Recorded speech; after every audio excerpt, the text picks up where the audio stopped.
Everyone. I'm very happy and glad that you are all here this afternoon to join us. Before we begin our chikahan this afternoon, let me acknowledge our participating agencies and institutions.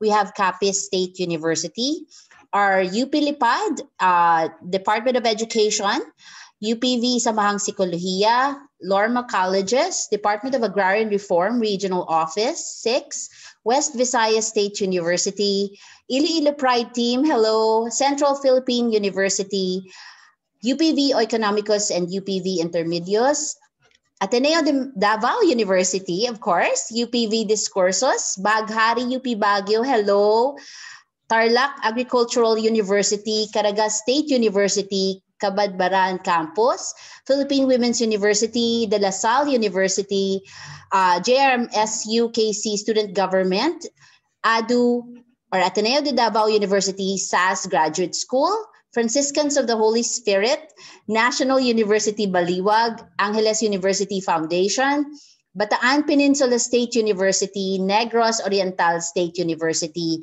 Cavite State University, Iloilo Science and Technology University, Barotac Nuevo, Batangas State University, Pamantasan ng Lungsod ng Marikina, PPDO Capiz, University of Baguio, hello Junix, Department of Tourism, Region 6, and of course our UPV community. Magandang hapon sa lahat and happy Liberation of Panay.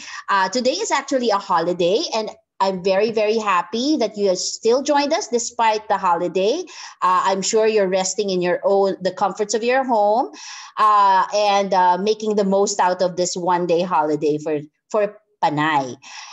So let's welcome as well our students, our UPV students who are here. Thank you for joining us. And of course, our UPV administrators, some of I can see here, some of them I can see here, and other units of UP Visayas. Magandang hapon sa inyong lahat. Now, of course, ayoko ng patagalin because excited na ang ating resource speakers for this roundtable discussion this afternoon. But before that, let me highlight first and reiterate the Zoom etiquette.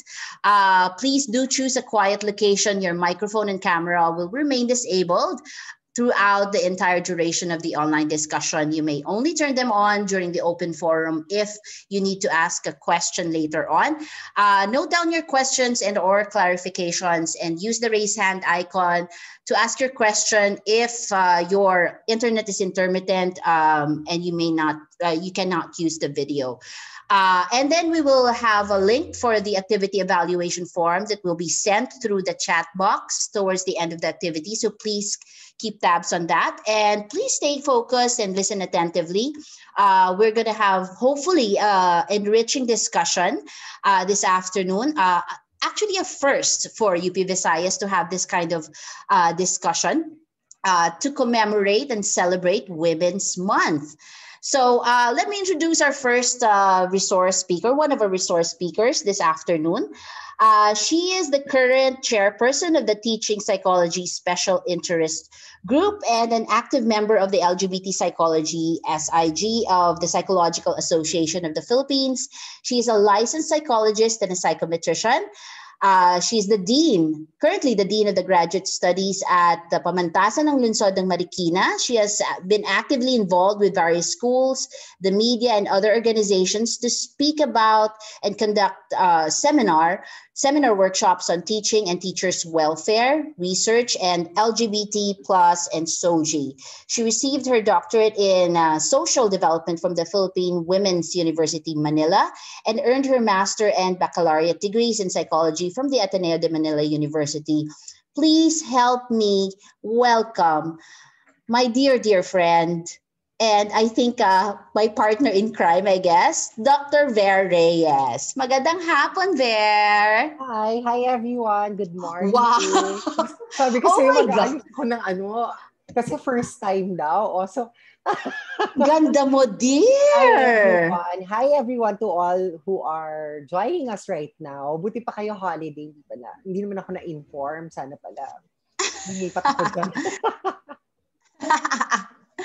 But we're very, very happy and very honored that you graced our event, even though it's just a Zoom event.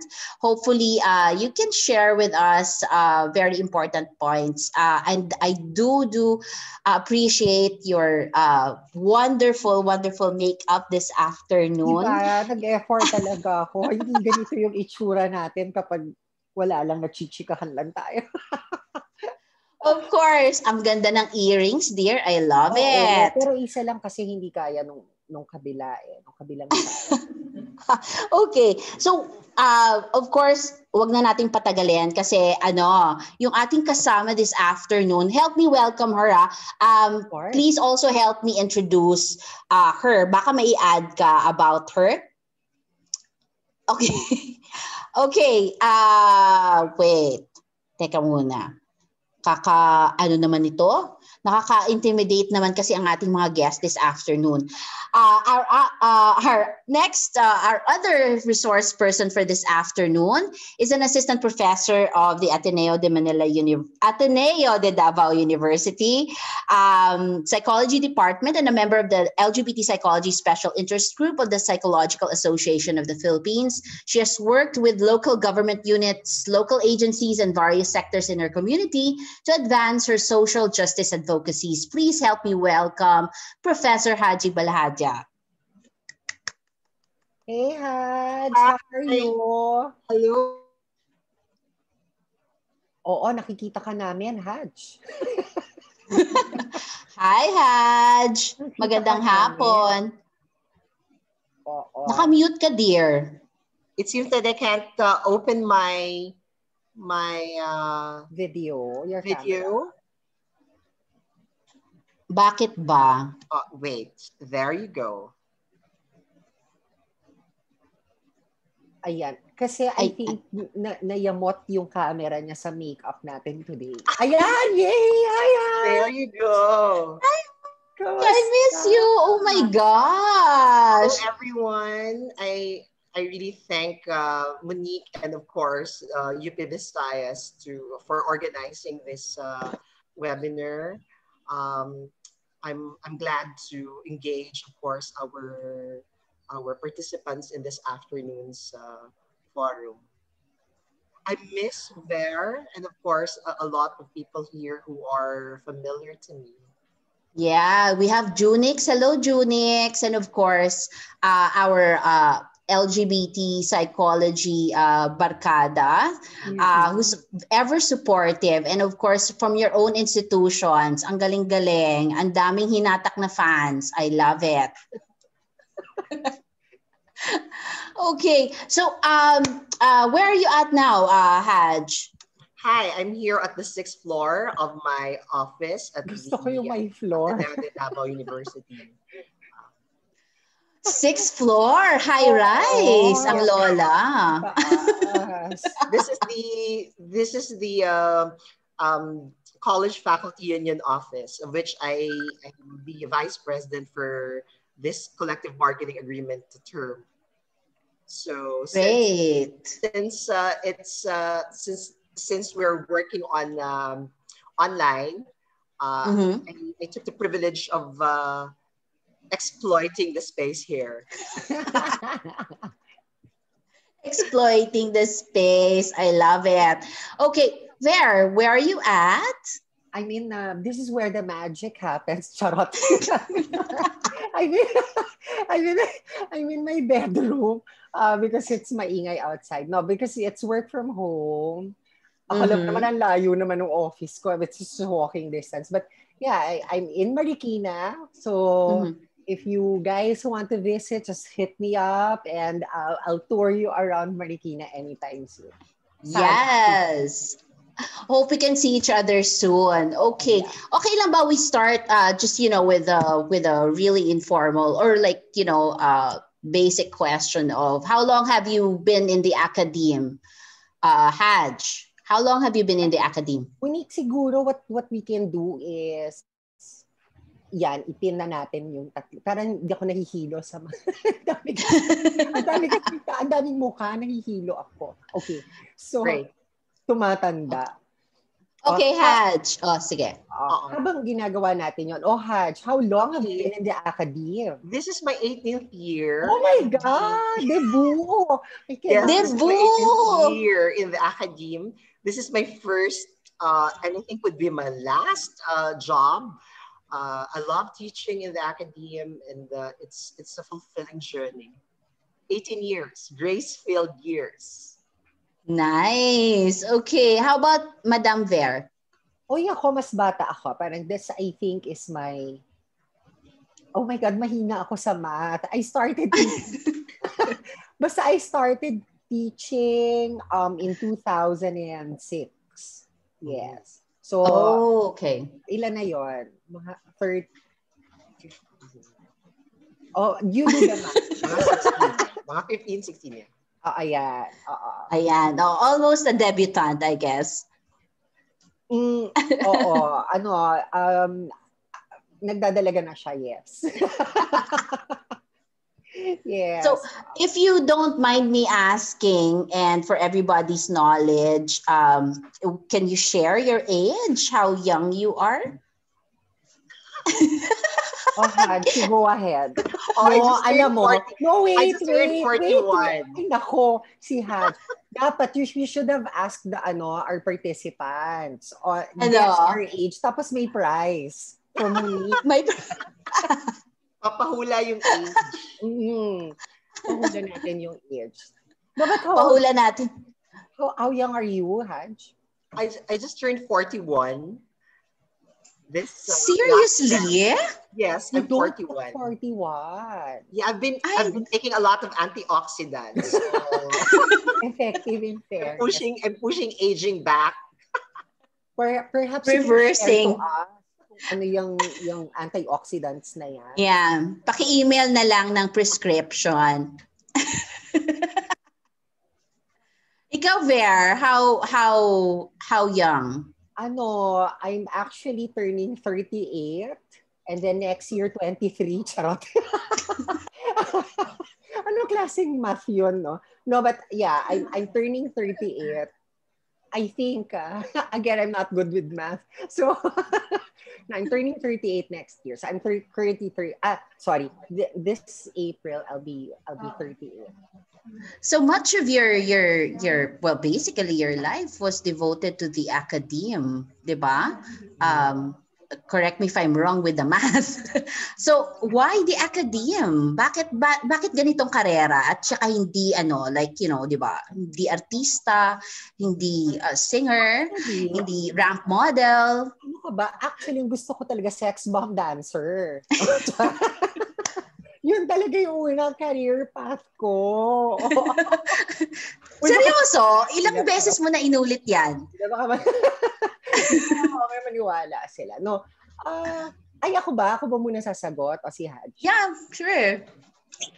Sige, to be honest, hindi ko alam kung paano itong kwento na to, but basically, ganito yung my first job was as a customer service assistant or a call center agent in Eastwood, in Quezon City. The reason being is I was fresh from college. I graduated in 2005. Tapos, mga 3 months, so syempre nagpa-pile up na yung mga bills, ganyan. Tapos, since you graduated, you're staying sa house lang, ikaw dahil wala kang work, ikaw ang nauutusan, 'di ba? Maglinis ng bahay. Maglinis ng bahay, maghugas ng pinggan. Parang ayoko na, I can't. Although na-enjoy ko yung 3 months vacation kasi, 'di ba, syempre, pag fresh out of college, you can still go out. But the problem is, because you don't have any allowance anymore, then you won't be able to hang out with friends as much as you would like. Kasi lahat yon hihingin mo na. No? So, tapos parang, so, by June of 2005, I already looked for a job. And nung time kasi niyan, the easiest way to snitch a job would be at the call center. So, okay naman. It's near lang naman Marikina, which is, again, Eastwood. And then, there came to a point na parang I wanted to explore more. About psychology. About psychology. So, I wanted to take my master's.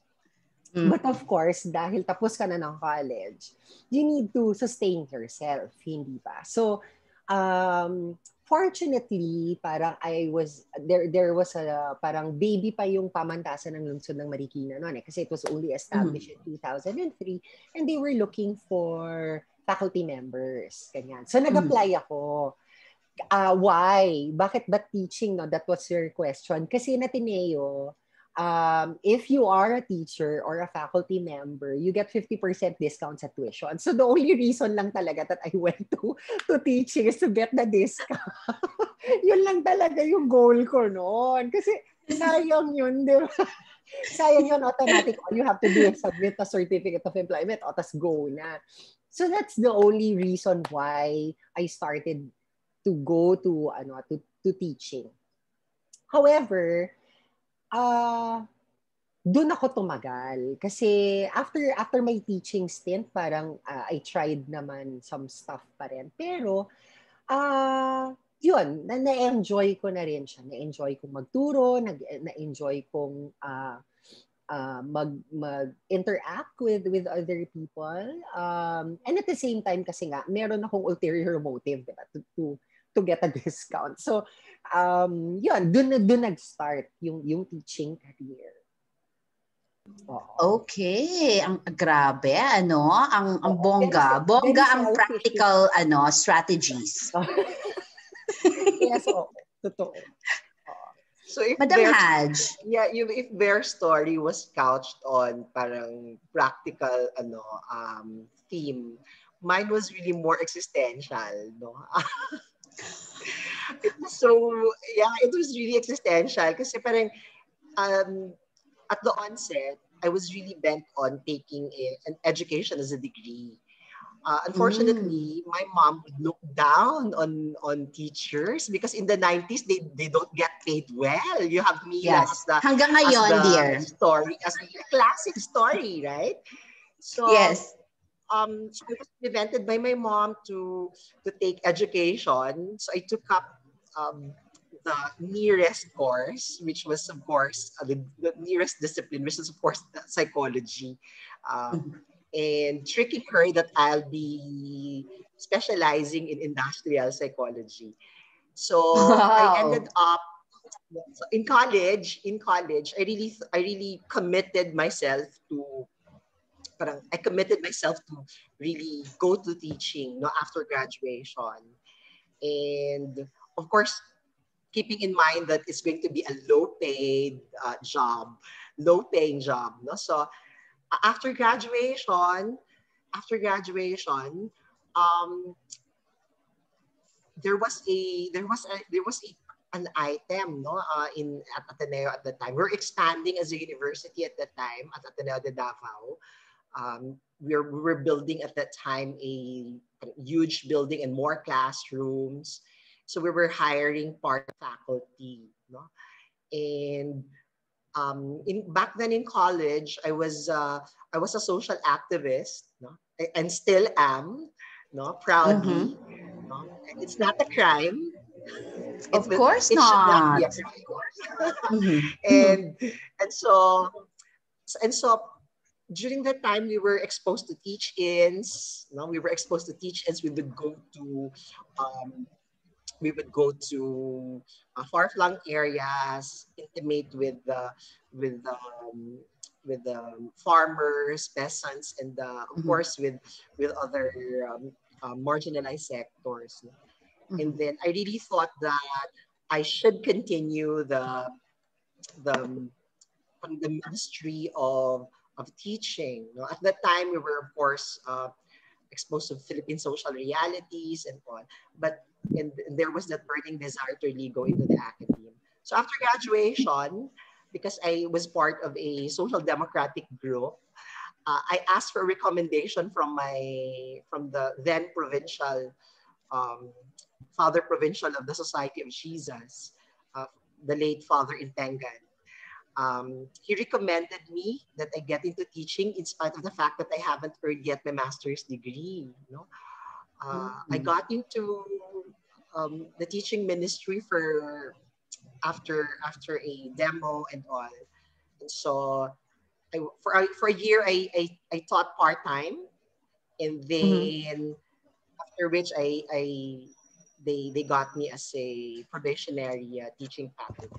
So that's the story of my 18 years of teaching. That's the onset, no? And it was really a bumpy, no? It was not an easy Yeah. um, journey, no? Of course, I had to walk on empty eggshells at that time because I was new. I was, the as part-timer, you're at the Mm-hmm. lowest rank among these hierarchy of the intellectual elites. And so Mm-hmm.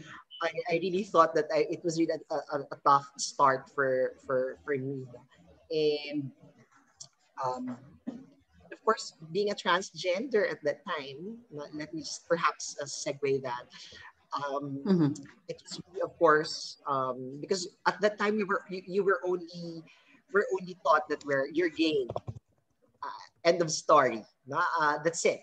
Mm-hmm. But Mm-hmm. to openly come out as a transgender, it took us a while. No, perhaps it was just quite recently. No, hindi pa umabot ng 10 years yan that we really Mm-hmm. identified ourselves Yes. Mm-hmm. as trans. No?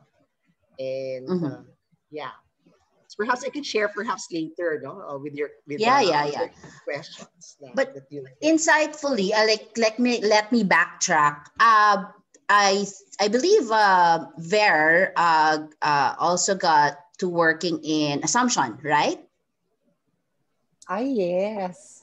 Ayon. And then Yes. you have here Haj, Madam Haj, who's currently and or has been working in Ateneo de Manila, Ateneo de Davao University. So, how is it working in a religious educational institution and being a trans woman? I'm sure a lot of parang uh, experiences would confound also the kind of identity. Siguro, Verk, you can share first, or you'd like me to share first?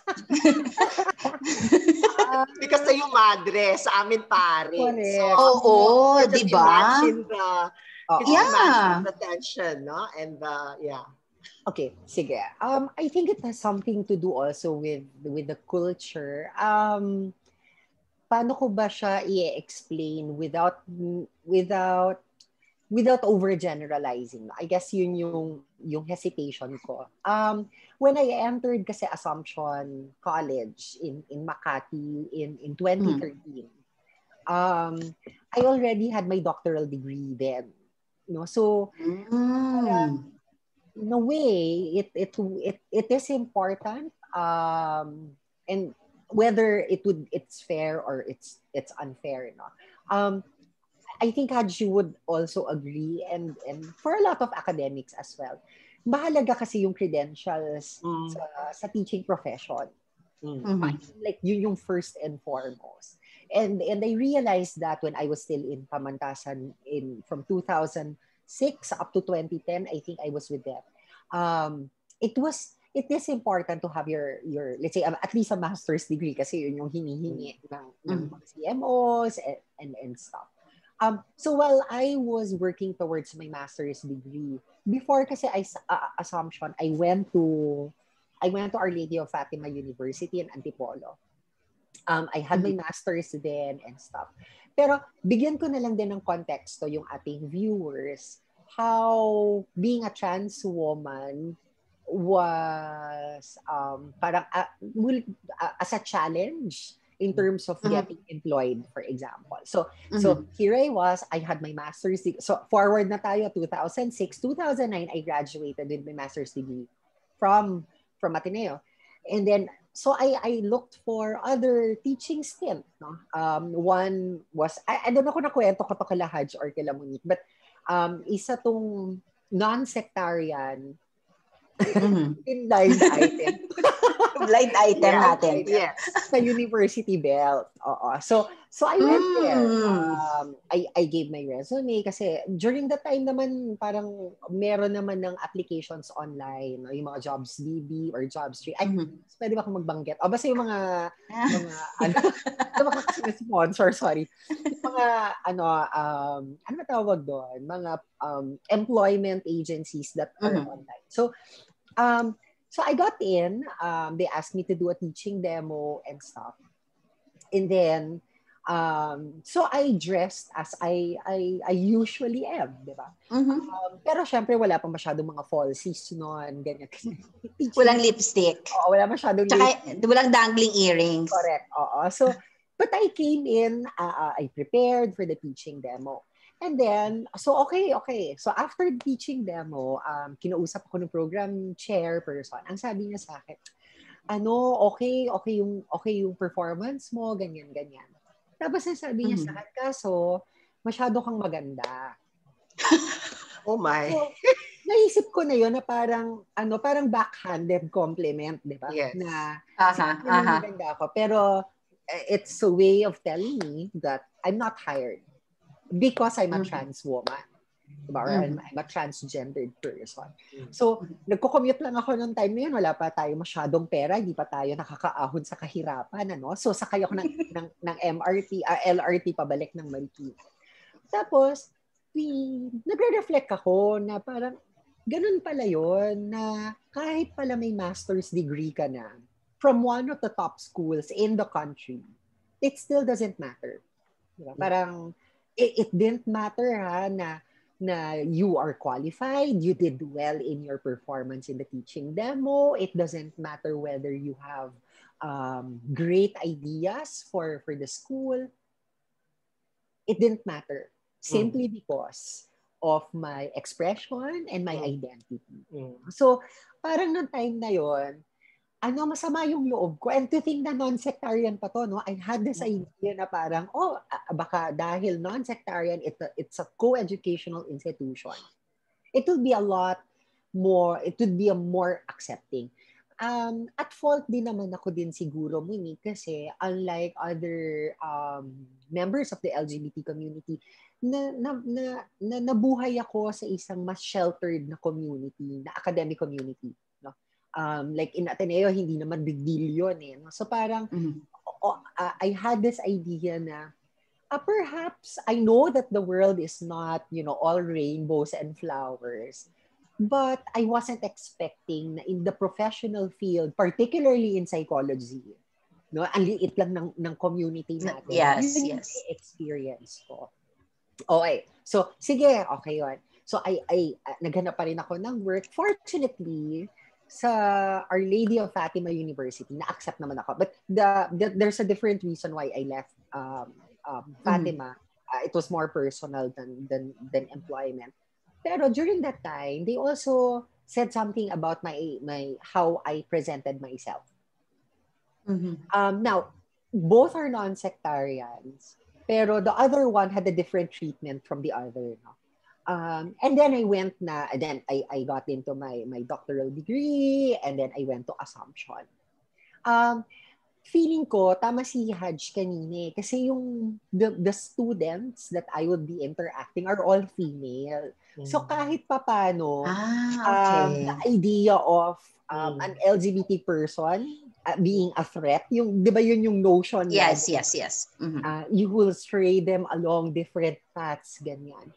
I like to think na baka kaya din yun yung reason why I was more, aside from the credentials, of course, I'm very thankful that all these institutions gave me the opportunity, di ba? But I think yun yung isa sa mga, so hindi ako nahirapan. The dean then mentioned na parang, you can be addressed as you how you identify. You can use the female restroom. In Assumption? This is an Assumption. Oo, pero hindi naging madali yun. Kasi may mga co-workers ka, administrators na older, no, na who doesn't really have any idea what being a trans woman is, what being a transgender is. But for me personally, kung tatanungin mo kung very accepting yung institution, like with assumption, I would say yes, oo. In a sense that it was still at the time trying to explore that these are the realities that we have and that we need to, hindi naman kasi madali yung change eh. Hindi madali yung pag-accept mo kagad. Pero at that time, I was also very careful kasi ako yung magsaset nung trend. No? So kung magkamali man ako, kung work-related, it wouldn't be reflected as work. It would be reflected as a trans woman doing that particular work. So parang magiging overgeneralization na siya na, kasi pag trans women, ganito magtrabaho. So, like what we're talking about since Women's Month, no? Parang kapag babae, eto ba yung trabaho ng isang babae? Parang ganon. So, given na may opportunity ka, I was always parang thinking na parang laging calculated yung mga moves. Kasi laging may masasabi at may masasabi. Not because of how I work. Kasi some faculty members naman, kunwari sabihin, hindi sila magturo. No? Tinatamad silang magturo. Parang, okay, i-dismiss yon as part of your competencies. But this one, aside from my competencies, na-generalize yung community, di ba? Na parang, ganyan ba mga trans women, hindi nagtuturo? Di ba? Parang, parang there was, in a way for me, there was a certain level of pressure. But I was very surprised din. No? Lalagi kong binibiro yung mga madre doon. Kunwari nakikita nila nag-heels ako, sasabihin ko, ang taas naman ng heels mo. Sabihin ko, sister, the higher the heels, the closer to God. Sabihin ko talaga, ganyan. So, in a way, in reality naman, in real life, you will never please everybody. But somehow, they got to know me. They got to know on a more personal level how to interact with the trans woman. And it seems naman na parang I like to think. And even my students din. And I guess kasi ibang generation yon eh. Mahalaga na very accepting din sila. Or at least kahit papano open sa idea na, okay, wala naman palang difference. We eat the same way that we eat. Di ba? We eat the same way that we teach. We aspire and dream the same things that you dream of. So parang in a way it was breaking the stereotypes. Pero again, babalik ka pa rin, hindi ganoon kabilis yung change. Yung change of attitude. Nice. How about you, Haj? Perhaps may sharing be couched on the notion that the stereotype that as Catholic educational institution, there's very narrow elbow room for free expression. Yes. Liberalism. But we'd like to deconstruct that, no? Because at the end of the day, it's not just about the structure, it's also really about also that exercise of agentistic power to be authentic and genuine, no? And my story, of course, we started as a quote unquote as gays, assigned as gays, as gays. Yes, but because these even you between and among your colleagues who are not also gender fluent, they box you as gays, and therefore you are effeminate gays or you're a straight acting gay. But because we're effeminate and also we're also challenged to mag-act na magformal. No? We didn't have pressure much from the priests, no, from the Jesuits, but it's really coming from the lay faculty and administrators who hold specific power and positions, who can inflict what we call microaggressions or even macroaggressions on us, no? And so breaking the rainbow ceiling was really a tough journey for me. No? So we started with um, we started being labeled as gays, and until of course we we felt the need to freely express who we really are with the way that we dress, with our voice, with our hairstyle, and all. And it of course raised eyebrows, no? And there was a time when um, my co-faculty also, who's also trans woman, raised no feelings of unease, even from our former president, no, the university president. He had to ask around, no, faculty, what are we going to do with how Professor so and so dresses, no? But of course, he was countenanced with very rational answer. In fact, the answer was a very biting question. No, what's wrong with how she dresses? No, so in that case, that actually popped the bigotry balloon that is essentially floating in the campus, and when when I thought that we really need to organize. So we started talking around. So we had, so there were I think a bunch of trans women also who are in the university. So siguro mga nandyan kami sa 5. And can you just imagine that if we have 5 trans women, but the I think the some would the 2 would even identify as gender non-conforming, while the 3 of us would really identify as trans women. I mean 4 of us, no? So ang nangyari was we talked about how we can push the boundaries and even the norms of a traditional university. Because at the end of the day, a university, while it pulsates liberalism, it preaches liberalism, and of course, basic societal values and virtues, it's also representative of societal tradition. And some of these traditions are would put us, of course, in very powerless positions, particularly marginalizing further the ones who are also bearers of knowledge, no, faculty, teachers at that. And so there was a time when there was because we're a private school, so there was a an initiative to impose a uniform policy. So you could just imagine our struggle. Are we going to dress? How are we going to, what uniform are we going to wear?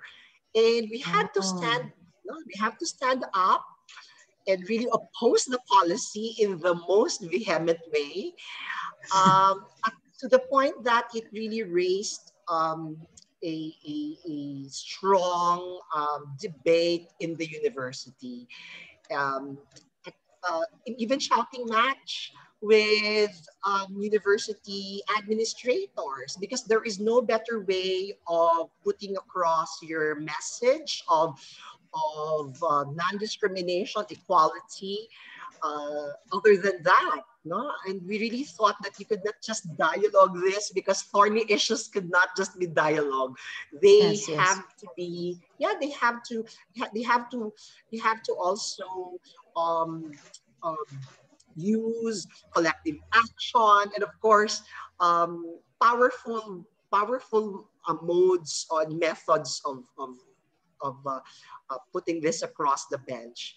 And my personal struggle was that, of course, I started growing my hair, and Mm-hmm. then I signed my first document, my first thesis, because I sat in a thesis um, as a thesis panel, and then I asked the staff, please change my name from Mr. to Miss, or to Oh. MX. And of Mhm. course, it had to go through a lot of discussions whether this is going to be acceptable or not. And yeah, and I signed the first document, thesis, no, the thesis document as a panel, and they put their MX, and and then I started to uh, ask in a formal convocation that I be addressed as Miss, no, rather Mhm. than Mister. But of course, Mhm. this was not an easy journey. Um, we had to countenance um, um, administrators who were of course holding with them conservative values and stereotypes and even stigma um, Mhm. on trans women. No? Mhm. Even even our manner of dressing was being put into question, but we won, and I think that was a victory that we never had a uniform policy in the university, but it was really a bloody debate, no, uh, with the powers that be in the university, no, and yeah, and um, and of course, um, when we had when we were given an opportunity to serve in, for example, I was given an opportunity to serve as a part of the bargaining a member of the college faculty union. We really had to codify non-discrimination policy based Mhm. on SOGI, or the sexual orientation, gender identity, and expression. And perhaps the first Catholic institution to have codified that in a collective bargaining agreement. Yeah, I think Um, so. Oo. yeah, You posted that. I yeah. remember. And to my mind, that's really a victory. No? Mhm. Because now we are able to institutionalize something that we just envisioned when we were in college, something that we just envisioned when we were just starting teaching in the university. So these are breaking grounds that we're Mhm. doing, perhaps in our lifetime, perhaps in theirs lifetime, no? But yeah, that's why we are still here. Yes, I think definitely. Monique, what's Mhm. important, I think what Haj is also trying to, I don't know Haj if you'll agree with me, but nag-compute na ako kung from 2021 to when I started. So that's about 15 years na. And things have changed, no? Yes, Individually, Yeah. I yeah. think we experience this, but over the years, as perhaps technology has also been more accessible, Mhm. information has been more accessible, research has been more accessible, people had, started to realize that these are the things, yung mga notions nila, yung mga very archaic Yeah. values na meron sila, has also changed. And Oo. parang collectively, nagbabago talaga siya. So parang we could have started, ayun, iniisip ko nga parang if I started my career now, it would have been a lot easier. Why? Because Mhm. people seem to be more informed or misinformed sometimes. But people are more informed about the nuances. Tama si Haj kanina, parang pag nung una akong dumating, and this was not just in Assumption, not just in the school that I mentioned a while ago, when I came into Pamantasan ng Marikina, which I'm with now, at I was very controversial, no? Parang, why? Wow. When aren't you controversial? I know, right? Pero, Kailan pa ba? I know, right? Pero, no, I mean, like, I think I'd just like to point out na during that time, the board chair, no, was very involved in the hiring of faculty members, who's now the mayor Mm. of Marikina. Um, Ah, okay. Actually didn't think about who I was, what I was, but literally, si Mayor Marcy literally looked lang at my resume and then hired me. Okay? And Ah, then, okay. so nung time na yon, people were questioning na parang, oh, why are you hiring an LGBT person? Di ba? Parang yun yung Mhm. notion. Are you an LGBT? Pero parang for me lang, no? It says also a lot about giving opportunities to people. Ako very thankful ako with the current mayor or during the time the chairperson. I'm very happy then. I'm very thankful then to the sisters, to Ola Regala, who's now the president of Assumption College. But she was my program chair. Why? And nobody's perfect. They could have said something offensive during that time or whatever pertaining to gender identity and expression. But what is important for me and what stays with me now is that they were able to give opportunities, pockets of opportunities for sexual minorities and gender minorities. And doon naman nagsimula na, okay, wala naman palang masama, wala naman palang danger, no, by hiring these kinds of people. And dahil may opportunity na, no, it opened a lot of areas, no, on how to reconcile their long-held values and what is reality. Diba? So parang nakikita na nila na pwede pala yon i-bridge. And over the years nga, feeling ko, ang daming nagbago. Hindi, I would never have thought, during that time, syempre, bata-bata pa ako, no? I would never have thought that I would become the dean. Pero ngayon kasi na parang, hindi naman na siya issue. Parang, ngayon, kapag kinwestiyon mo yung person, simply because of one's gender identity, ikaw yung archaic, di ba? Ikaw ang makitid ng utak, ikaw ang narrow-minded. So, mas highlighted na yon na now, we really look at least as far as I'm concerned, no? I'm not saying that these are the things that are happening all throughout the country. But what we're saying is, medyo nag-iingat din na ngayon yung mga tao because of trying to put you down, saying that you're not qualified for that position.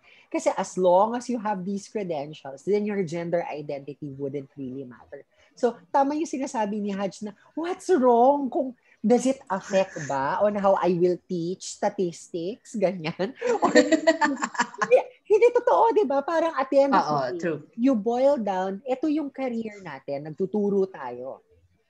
Nakaka-apekto ba yung makeup ko? Kung paano mo matututunan ang learning, ang classical conditioning, hindi ba? Parang I think doon din may realizations yung mga maraming tao, no? Reflecting on what their biases are.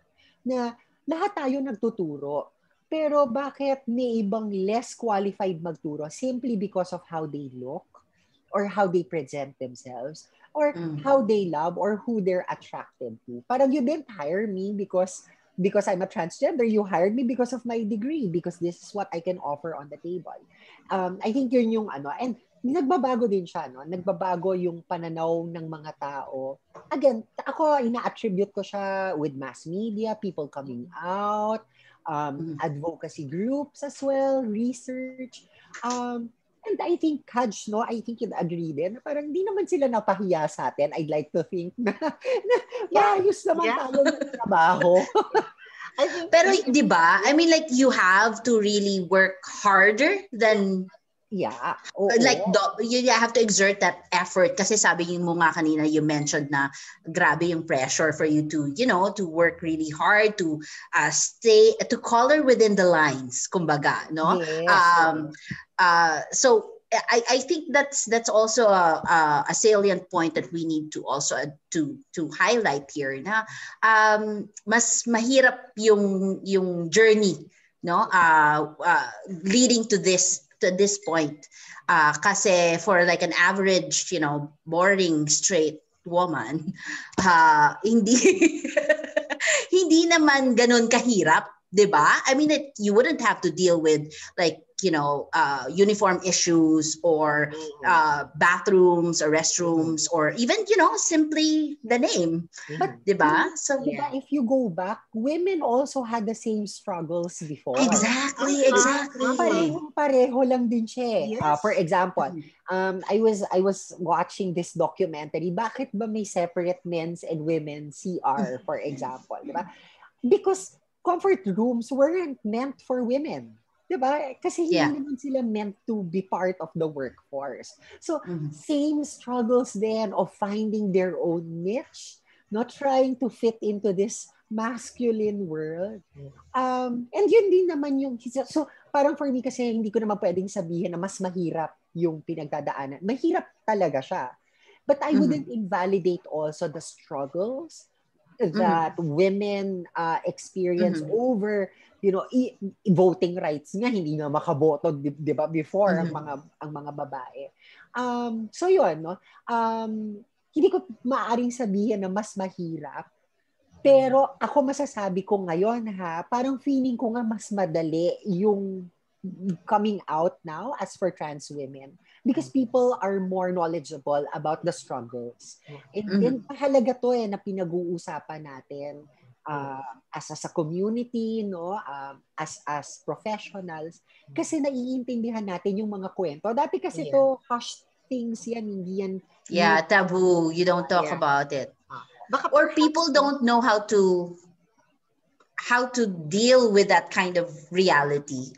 Yun nga, kasi you mentioned earlier na hindi ma-bridge, ang hirap mag-bridge ng long-held values and ideologies, and then all of a sudden, here are two beautiful queens in front of me who's more beautiful than I am. Perhaps Monique, I'd like to emphasize that as transgenders or trans women in the Academe, there's also that great and very compelling demand for utmost professionalism. And by professionalism, I mean to say the double-edged component of professionalism. One is what we call technical competencies that should really be not just a minimum requirement for us to teach, but really be of course, we are to be models par excellence. Second is, of course, character. The second component of this professionalism that we call that as trans women, we must also be able to show the character worthy of being a faculty in higher educational institution. And I think that to me is very, very, that was to me very, very important. But of course, how I wish I could dream a world where I don't need to put this as a priori. You know what I mean? As a priori element for me to be respected, recognized, and of course be validated as human person, no? Who can ably teach in the Academe. But of course, these are on a descriptive sense. We are identifying these as key elements, of course, why we were able to break the rainbow ceiling, if you wish, that exists in higher educational institutions. Also, I also would like to I would also like to take this opportunity to thank really a lot of our allies who are in the Academe, no? Because this is not just a personal thing. Coming from a very socialist worldview, this is really to me a social struggle where I felt that I had a lot of allies along the way when I was really breaking the rainbow ceiling. And these allies were there all the while silently pushing me to break grounds. These allies perhaps were my students, my enlightened students, my colleagues, my administrators who would tap me at the back. And of course, even perhaps the Jesuits who live up to the gospel values that they were preaching, who were supportive, of course, of these key policies that really changed the environment that we are in, particularly now that we have an all-gender comfort room in the university, where we can just of course do our toilet break without, of course, feeling awkward, no? But of course, I really started that one when there was no all gender comfort room yet. No, I had to go to the women's comfort room. And I knew that it was uncomfortable for the women at that time, but I thought that it was also educative on their part, on my part. I was educating them by sorry to say this, by intruding if it was intrusive to them, because I really Mhm. felt that it's also my space, it's also my place. So I took my space there. I had to amplify my voice, sometimes to the loudest, to the maximum level. That, Yeah. that administrators find it offensive, but I really think that I really think it was necessary. No, I really think it was What? necessary. Why do you think it's really a big deal to have, to propose a gender neutral restroom in a school? Well, Many very yes, very few schools or universities have that in place already. So where does that come from? I think it comes from really comes from a mental model uh, that wishes to include everyone, no, not Mhm. only accommodate but really to include everyone, be sensitive also to the to the needs, of course, no, um, particularly our gender minorities, Mhm. trans women particularly, and or even transgender if you wish. Um, and it's important that we have this particular space because um, it's it also we also feel that we are being served, no, because some women may not really feel comfortable yet, no, because we don't have a Yes. more enlightened society, no. We have not yet reached that particular state of our society where everyone is so enlightened and so comfortable, and this particular space will of course allow us to have some sense of comfort, no, and Mhm. you know, and it's also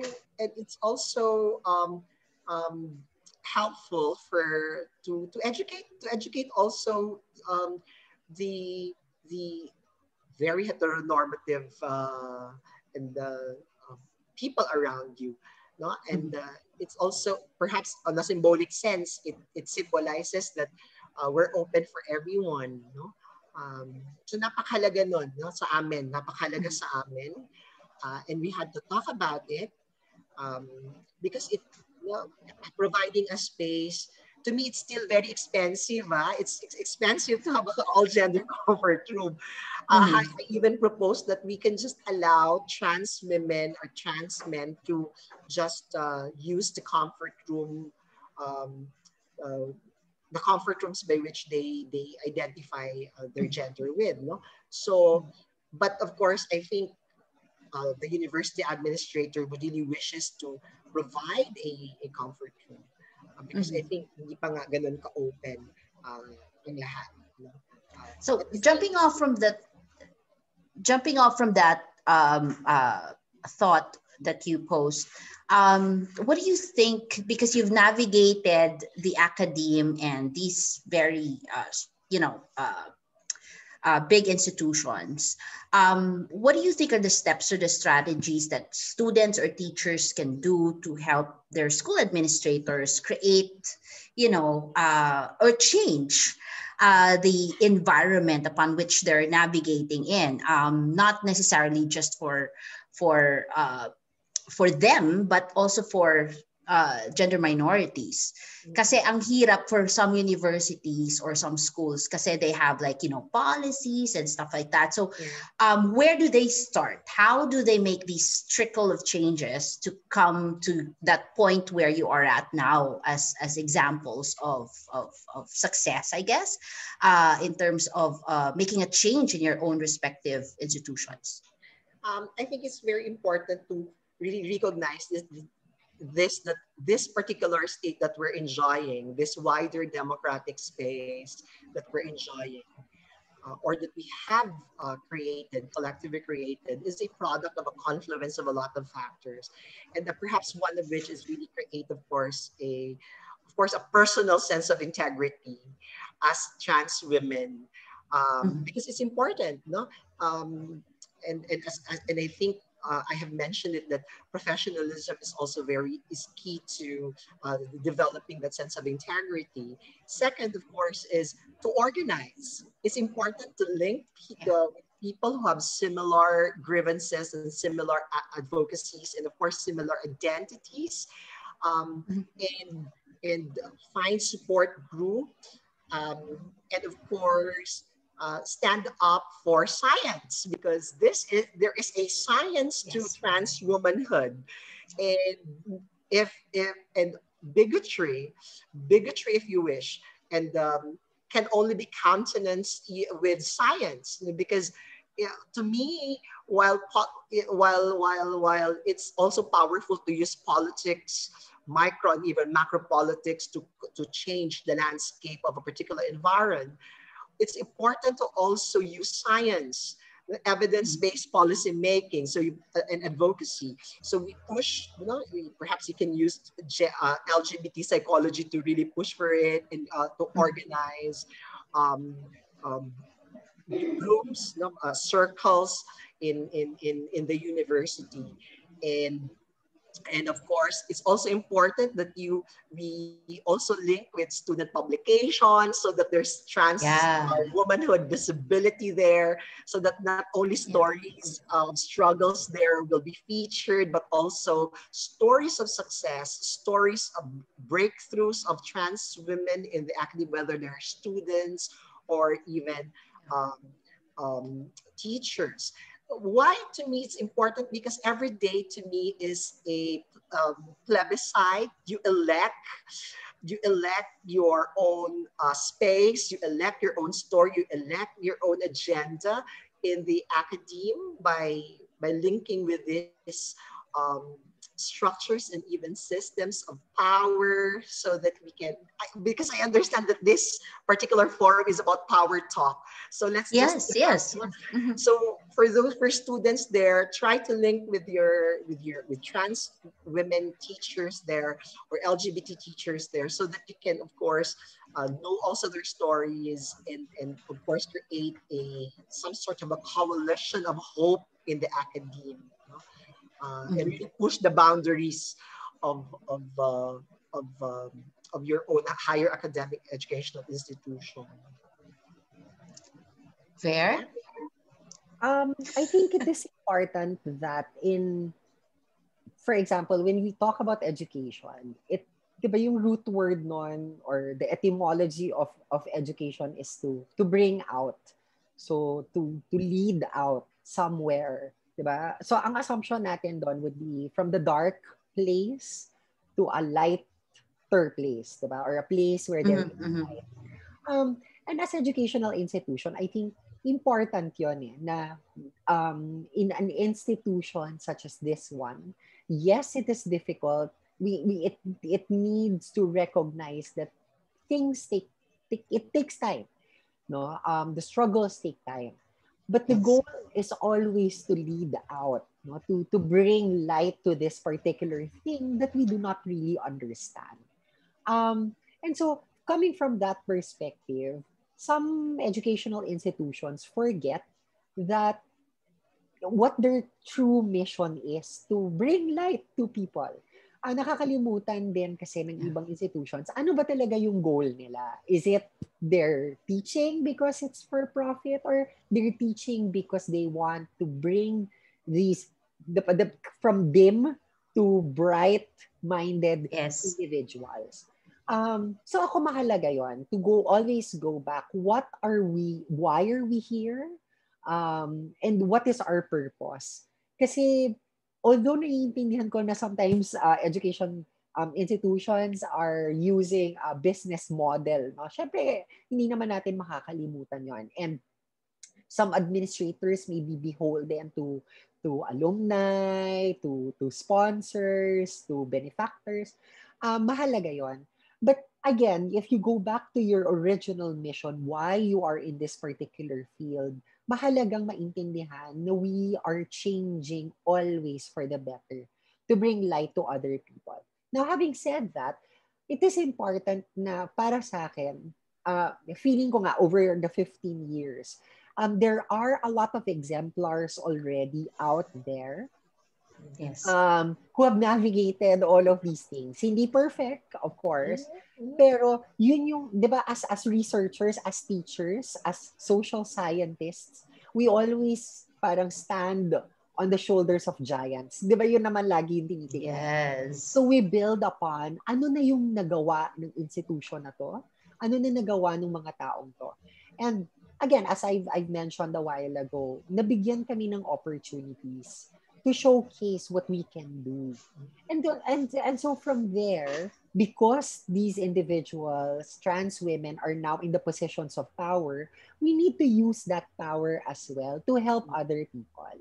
I think yun yung personal na issue ko sometimes is that minsan yung women who have experienced the same history, the same level of discrimination, sila sana yung katulong, allied namin. Kasi Yes. dapat nagkakaintindihan tayo. But it seems kasi na parang, for example, kanina kinikwento ni Haj yung women are not comfortable us being, hindi rin naman ako comfortable sa kanila. So, we can't have, in life, hindi lahat makukuha natin, di ba? I would have wished na mas payat ka or something, but no, I'm not discriminating you on that. So I guess yun lang yung naman yung idea to find our purpose. Why are we here ba? And so we can start from there, no? Getting people who have experience on this one, getting the right people. Tama yung sinasabi ni Haj, yung may personal credibility kasi. Kasi how can you start with something if it's not science-based, if it's not data-driven? And I think yun din yung mahalagang perspective na nakikita natin ngayon, not just in the educational institutions, no? But in a lot of industries as well. Dati kasi feeling lang, diba? Yung kutob-kutob lang, okay na. Pero hindi na nag-work yun ngayon. Kasi nagbabago yung mundo, nagbabago yung pananaw natin. And I think that is the importance as psychologists, diba? Yung, that is the reason, that is our parang basis. Bakit natin tinuturo to? Bakit tayo naniniwala dito? Kasi may basis yan. And siguro naman, ngayon, especially now that we are in COVID, in the pandemic, we now appreciate data-driven information, evidence. Kasi evidence-based, yes. Makakasave ng lives. No? I'm not saying naman na ganun yung level na we will be saving trans lives. But we will, no? But what is important is when institutions are trying to move forward, there is that deep appreciation for what data is. Not just on particular beliefs, but on what science says, yung sinasabi ni Haj. And again, go back, mahalaga yon as educators. Diba? If you want to bring someone out from the darkness, it should be based on methodology, based on science, based on facts. Siguro well said. Yeah, Monique, dagdagan ko lang siguro yung sinabi sure. Ni Ver. To me, it's tama yung sinasabi ni Ver is like, because we're trans women, and we're actually educated.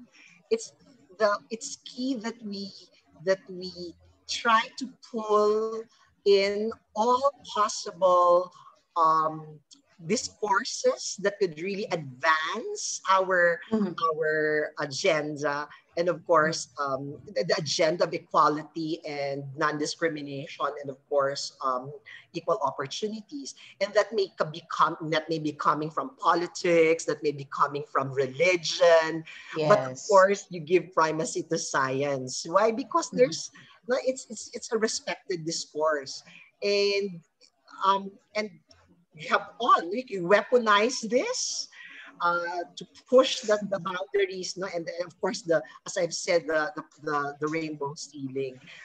You are in an academic institution which is sectarian. You weaponize also the same values that's taught to you, the same mission that's taught to you in order to push the agenda of the common good and of course non-discrimination. Yes. Well, that's really very insightful. I would like to hear from, is it okay if I bring in a couple of my students Sure, to ask sure. you questions? Betty, are you around? Hi, Betty. Hello, ma'am. Good afternoon po, Hi, Ma'am Haji Betty. and Ma'am Hi. Zen. Hello.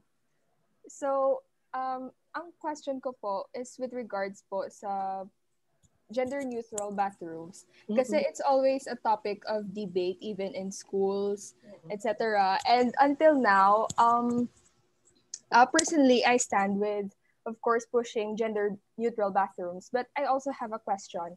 So, um, ano po yung possible effects or which is wait lang po. Yung mas better po kasi if I'm kinda not sure about how it would stand if we push for gender neutral bathrooms but not really settling the quote unquote discomfort of women sharing bathrooms with cis women sharing bathrooms with trans women in women bathrooms. So ano po yung better way to deal with that issue of the discomfort? Because personally, I don't have any issue, but of course, it's a very common thing. It's Yes, they parang they fear that if they Yes. use the same yes bathroom with po, men, women, cis women using the same bathroom with Yeah. trans cis women. men, Yes. cis men or trans women, that would compromise their safety. Is that the point, Betty? Oh yes po, ma'am. So Yes. what would be the better way to deal with that issue? Sige, where would you like to answer?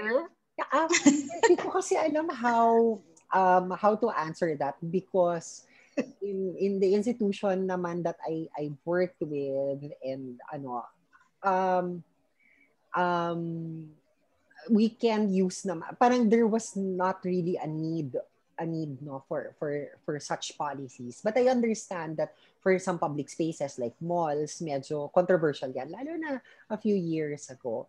Mm. If the question is what is the is it ano yung benefit ba? Hindi lang ako masyadong clear. Was it what's the better approach Approach. or ano yung dapat gawin? Kailangan ba talagang Solve. meron or do we compromise or how do we deal with that?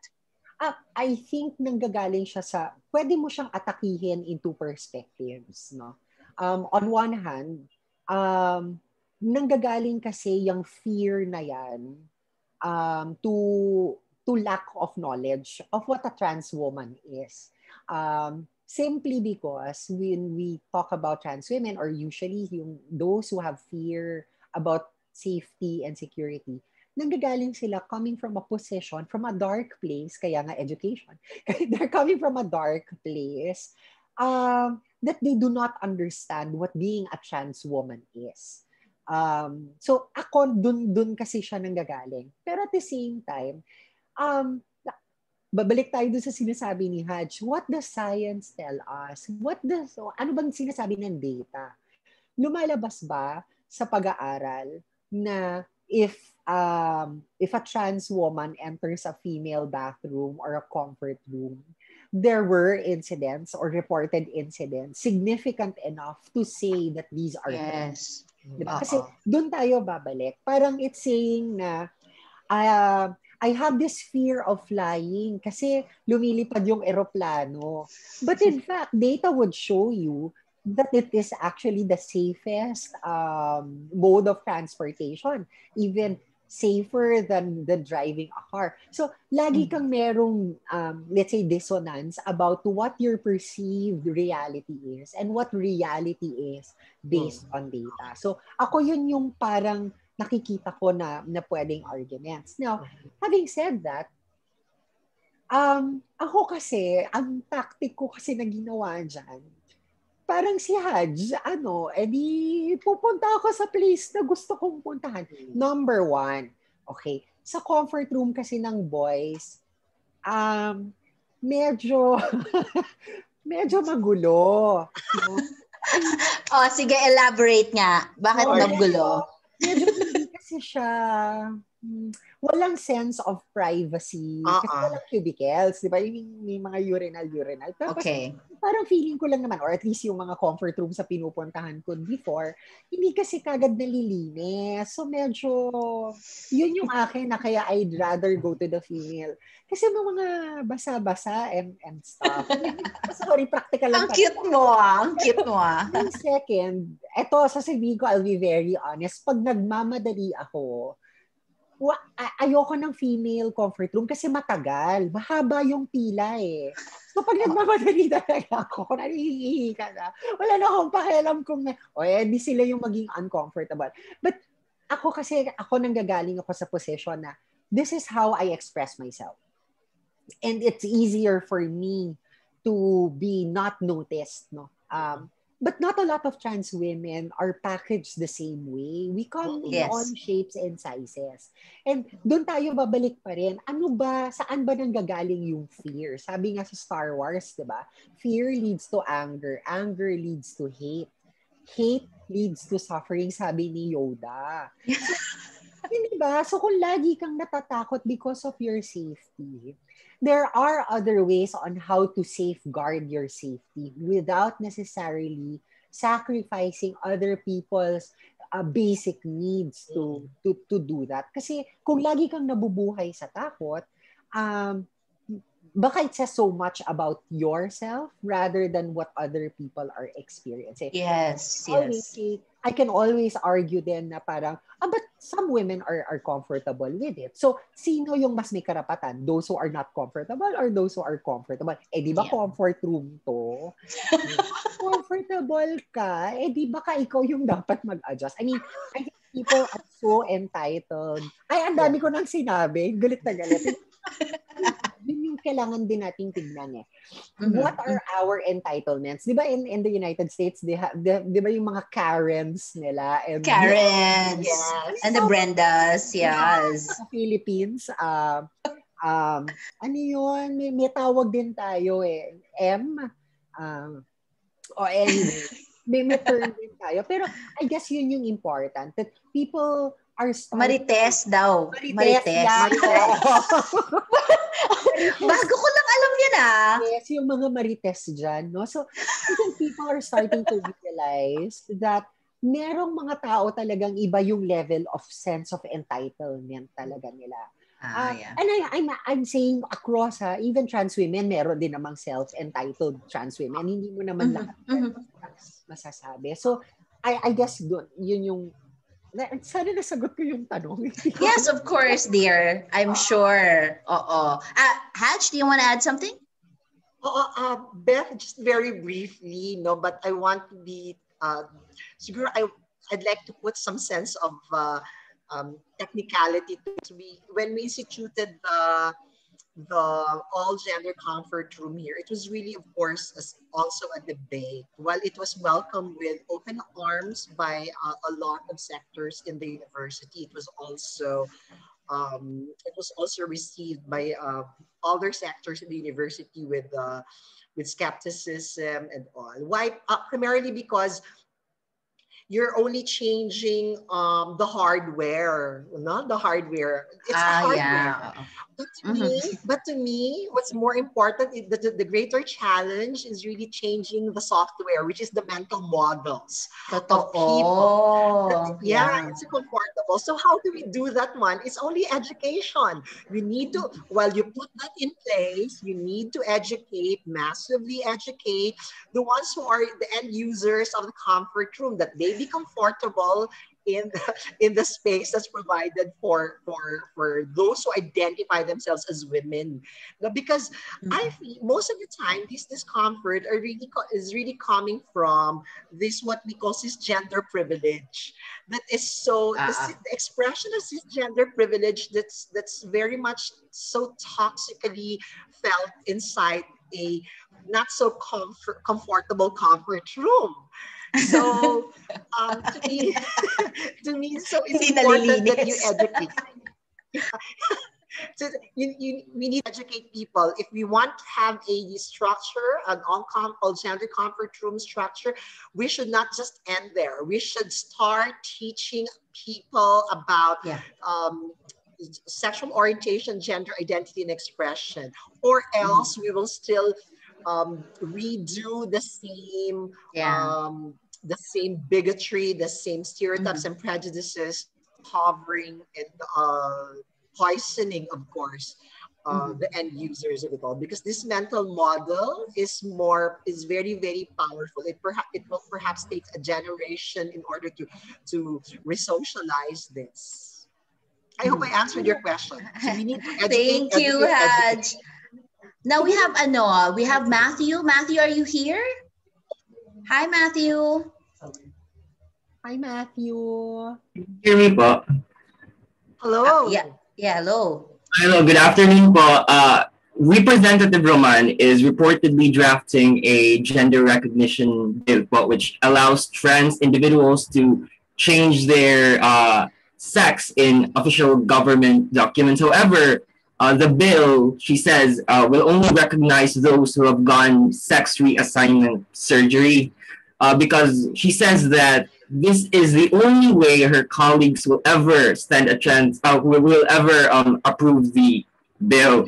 Do you think this is unfair towards trans women who are unable to afford SRS or who are unwilling or do not want to undergo surgery? And in relation to this, well, do you think there is a definite line physically where we can say a person is trans? So, yun po lang po. Thank you.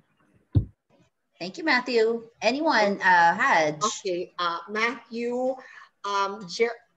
Congressman Geraldine Roman was, I would suppose that she was speaking from her position of privilege also. And it will take an of course, I would suppose that she needs, of course, to be oriented. She needs to engage the Psychological Association of the Philippine Special Interest Group on LGBT in order to understand that there is a spectrum for trans women. So there are those who are trans women who are non-op yet, who are pre-op, and who are also post-op. And while her intention was actually maybe good facially, prima facie, it may be good, prima facie. But of course, we must be able to be very sensitive with the nuances also of the struggles of the diverse trans women in the spectrum. So I would suggest that perhaps the ones who are here may perhaps write to Congresswoman Geraldine Roman to reconsider that and engage experts, specialists, no, in order to study the nuances of her bill. Okay. We'll tell Bea. Okay. By the way, because to me, that's also invalidating other trans. Yeah. Okay? It's invalidating other trans women. All right. Sige. I'll answer this in the most democratic, diplomatic way that I can. Of course, I would also have my own biases, but we have to remember that the good congresswoman is also a politician. And I guess dun kasi nagkakaroon tayo ng differences that Congresswoman Roman is a representative of Bataan and not necessarily of a marginalized sector. And so I'd like to think that in politics, there's always that compromise. And if she feels that this is the only way, and I think yun naman yung sinasabi din niya, and Matthew, that's also what you cited, that this is the only way that her colleagues would accept such compromise. Mahalaga din na tignan natin siya na ano ba tong politika na to and how it operates. Ako more than writing Congresswoman Geraldine Roman, I think we should also write our own representatives from our own cities, no? Kasi hindi naman si Congresswoman Roman din lang yung kailangan, this is a collegial body. No? So perhaps, and the few moments that we've talked, she would always say na, it's really difficult because I am representing a group of people, a district that has certain needs. But by default, because tama naman din si Haj na she's coming from a position of privilege. But we also have to understand what politics is all about. How do we reach compromises?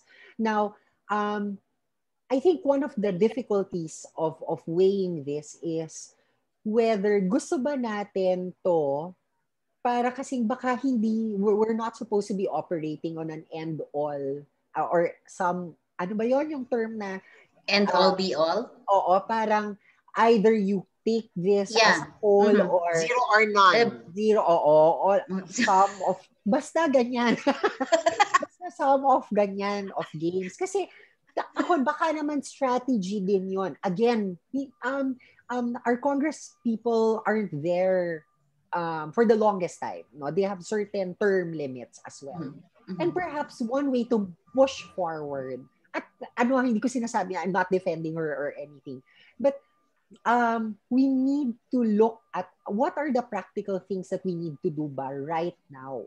So for example, kung ang sasabihin natin is, no, we cannot compromise na dapat yung mga pre-op, hindi na sila pwede. Pero then it stops there. And then we have to refile it again and do all the work again. Mm-hmm. So are we willing ba to compromise muna in the meantime? O hindi talaga? No? So baka more than that, more than writing her, and I think she knows this already, is we need to do our part in writing our own representatives to convince them to support these particular bills. Para hindi magko-compromise yung ibang. Okay. Kala ko nagalit si Congresswoman. Ako yun lang. We need to understand it also. Na saan siya din nanggagaling at saan siya nag-ooperate. No? Hindi naman natin pwedeng sabihin na the only reason that she's proposing is because coming from her. Yun lang naman yung sasabihin ko. Now, having said that, then perhaps kung yun yung ito yung nagiging problem with that particular bill and it comes into law, then kung yung operations and surgeries, gender affirming surgeries yung nagiging issue natin, then that's how we operate naman. How do we now make it more accessible? For example, dapat ba kasama na yan sa PhilHealth? No, na covered? Kasama ba yan dapat sa mga insurance? Again, sasabihin ko sa inyo, it took us 15 years. For me, at least 15 years to be talked, to be taken seriously based on my credentials. How much more something na ganito ka-massive yung implications, national yung issue. No? So, ako hirap na hirap kami. Pero yun nga, we need to start somewhere. Ako, I recognize the city ordinances created by different cities all throughout the country, even without the national legislation. That's a step forward, and I think yun yung momentum that we need. Siguro at this point, mahalaga na we should be united in our voices. Yes, we do not compromise certain values that we have, but we cannot be divided as well. Kasi tayo-tayo din yung mag-aaway-away, tayo-tayo lang din yung magkakasama. So, masyadong extremist yung aking position. I know, kaya nga sabi ko sa'yo, I'll answer this in a very diplomatic. So we have two perspectives, isn't it? Ang ganda. Ang ganda ng mga perspectives. Oo. Sa buong spectrum nakuha agad. Yes, oo. So I guess we've already allotted a lot of so much of your time. We've already gotten so much of your time. Sorry talaga. Parang ang daming kwento. I'm sorry. Perhaps we can do a second part of this. Oh, yeah. Of course, yes. Of course. Amidst your busy schedules. Of course. We'll give time. We'll do. But thank you so much. I guess some part 2 daw, sabi ni Ojel. Ayan. I guess siguro some nuggets of wisdom to our participants here who are from various parts of the region and the country, definitely who are also in the academe, who are students, who are teachers. What can you share with them?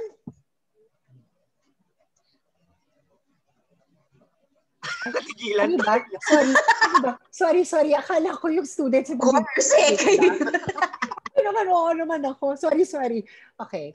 Hanj, you wanna go first? Oo, siguro, I'd like to perhaps, I just want to get this out of my chest, that our presence in the academe as trans women is already an announcement to the world that trans womanhood has a place in the academic institutions. And our struggle is also interconnected with the struggles of other people in other sectors, particularly, of course, the marginalized sectors. And that, of course, um, most particularly with the struggles of the women who are biologically born as women. Yes, definitely. No, and and I hope that we will have a place in the hearts of this of the cis women, as we also want to contribute to knowledge production and knowledge transmission. Um, yeah, and of course, students. It's all you're also a very powerful ally in in in in our struggle. I hope that you will not back down each time that you see moments where we are mocked, marginalized, or even suffer discrimination. Because Yes. I think, to my mind, that we never reach this particular space, this wider space, this space where we can breathe with grace, with life, without your support all the way.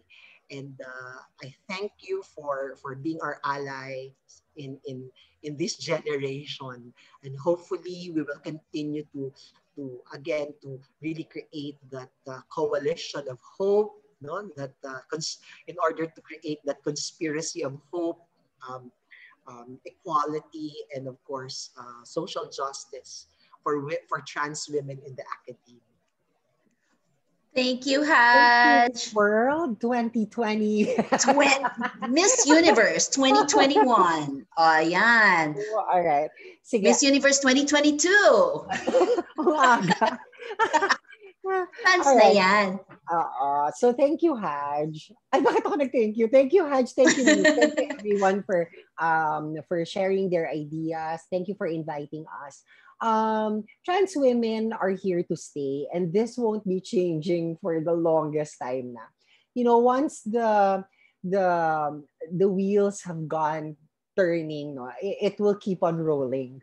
So para sa akin, mahalaga na balikan natin saan ba tayo nagsimula, ano yung mga struggles ng bawat isa sa atin, and then how do we move forward, no? So when we talk about trans women's rights are women's rights, and women's rights are human rights. At the end of the day, I think, and I'm very hopeful with this generation, no, that at the end of the day, all of us are coming from a position of well-being.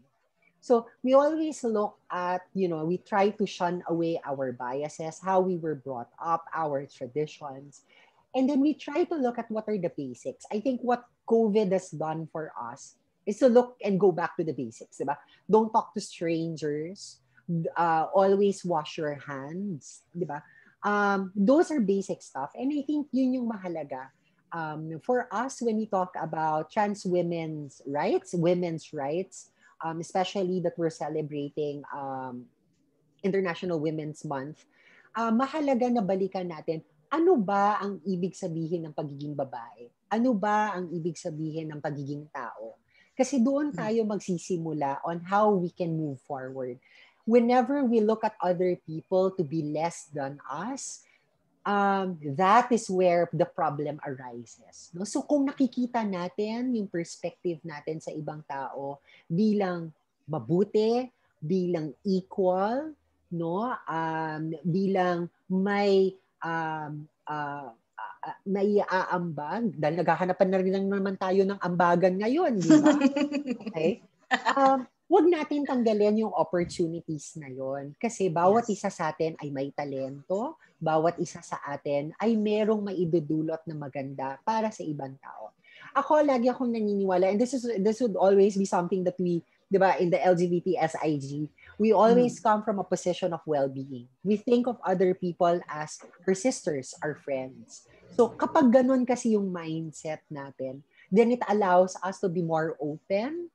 It allows us to be more courageous about what their struggles are and how we can fight for them. So para sa akin, be beautiful, stay beautiful, and always make other people beautiful because life is too short. No, we can only do so much. At the end of this, we all go back to our own lives. But hopefully, your takeaway would be, all of us are human beings. All of us always aspire for us to have a better life. Para sana, hindi lang sa atin, pero para sa ibang tao din. So maraming salamat. Thank you. And I hope that you can invite us again to talk about trans women's rights and the struggles of trans women. Kasi mahalagang pinag-uusapan to. Kasi minsan may wrong notion, di ba, Haj, na, because you're in a position of power na, bakit kailangan pa ng mga anti-discrimination bill? But the only reason that we're here is because we were given opportunities. And having those bills, having those legislation will open a lot of opportunities for a lot of women, at nakita natin yan, di ba? Yes. Na when suffrage was given to women, when they were given employment opportunities. And education, Education. Bakit hindi natin ito ibibigay for trans women as well? And for the LGBT community as well? Thank you so much, my lovelies. I'm so honored that you've given your time. I know how busy you are nowadays, but thank you so much. Dami ko ng utang sa inyong dalawa. Okay lang yun. So I would like to also thank our participants this afternoon. I hope you got you opened your minds, and I hope we were able to share with you very important enlightenments, I guess, in terms of this particular issue. Because oftentimes trans women are erased in the celebration of Women's Month. So this is actually the drive, of course, for us in the UPV Gender and Development Program to make the voices of those who are erased and made invisible heard at this point. Yeah. So thank you so much. Before I forget, I would like you to also please fill out the evaluation sheet, evaluation form that we put in the chat box. Please do fill that out. And if you can allow me to share, tomorrow we do have another discussion on indigenous people naman. So we will have Professor Joyce Colon tomorrow at 10 o'clock. Hope you can join us as well. The link is on our Facebook page. Please do visit our Facebook page, and you may call us and contact us through email if you have questions or clarifications. So with that, madamo gid nga salamat, Dr. Ver Reyes and Professor Haj Palahaja. Thank you so much. Salamat. Maraming salamat. And you're very, very welcome. It's nice to have you. I miss you both. Take care. Marikina misses you both. I'll fly there when restrictions are already eased. Yes, please. Oh my God. Thank you so much. I'll email you. I'll message you. I love you both. Take care. Stay safe. Take care, everyone.